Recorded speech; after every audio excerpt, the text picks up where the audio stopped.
Anna, how you doing?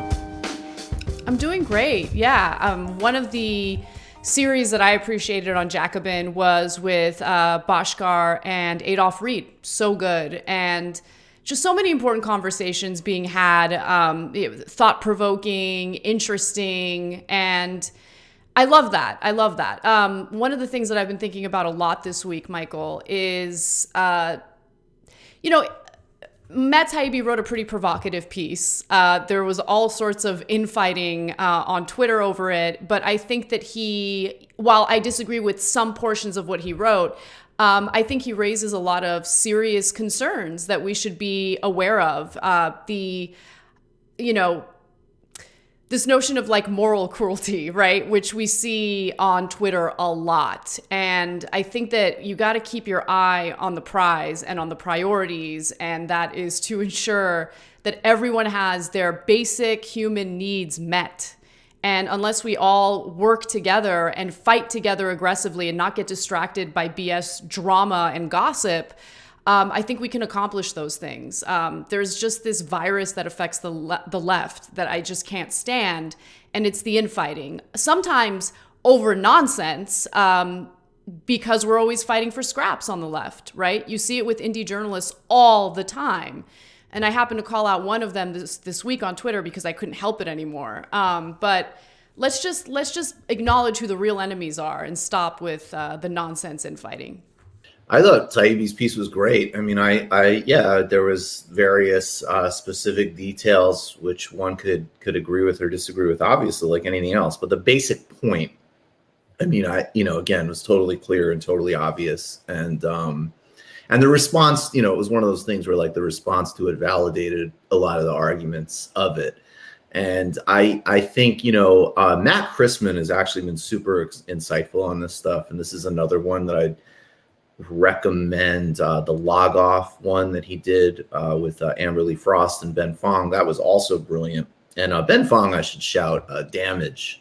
It's a great, really, really brilliant analysis website that are publishing a lot of really insightful people. And, that basically the technology really built into the technology is the incentivizing of all of the cruelty, gossip, nonsense, and drama, and the kind of ultimate irony of seeking the intensity of that experience as just being, I mean, it happens outside, it happens across all politics, but it is really specifically antithetical to the left because it's completely antithetical to a culture of either, frankly, like openness, strength, forgiveness, change, and also just sort of like being like fully paid up, hopefully, like grown up on some level, and just the complete lack of humility, I think too,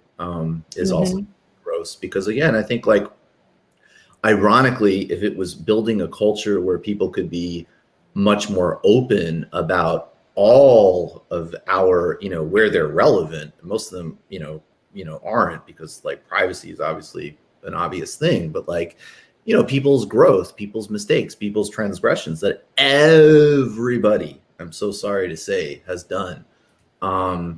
It creates like this like punitive, insane madhouse atmosphere where there isn't an incentive structure to grow.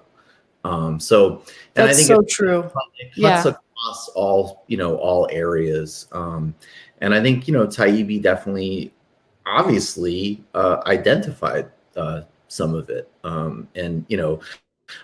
It was funny, I asked Noam Chomsky about it, and I tried to ask him beyond that article on TMBS because I didn't want to it's a big question. And it's like so many of these things, like you try to get them outside of like various silliness on Twitter and get to like the real meat of things. And he was just like, yeah, the left better have a substantive commitment in this case to free speech. And the only reason this is even a question now is because it's happening not only to the left. Historically, the left has always been the one, whether it's state or private censorship, that has been primarily threatened. So, yeah, it's not just like a question in so many ways of like not producing all these stupid and toxic cultures. It's also really recognizing that it's just antithetical if you actually have an appetite for still, trying to do the big things from. Yeah, absolutely. You're so right. And I think the most important part about it is everyone should embrace growing. And if you're involved in politics, you care about politics, if you're involved in the right ways, you're going to go through a journey, right? And that journey is uncomfortable because it involves self-reflection, and it involves really analyzing whether your preconceived notions make sense or should evolve.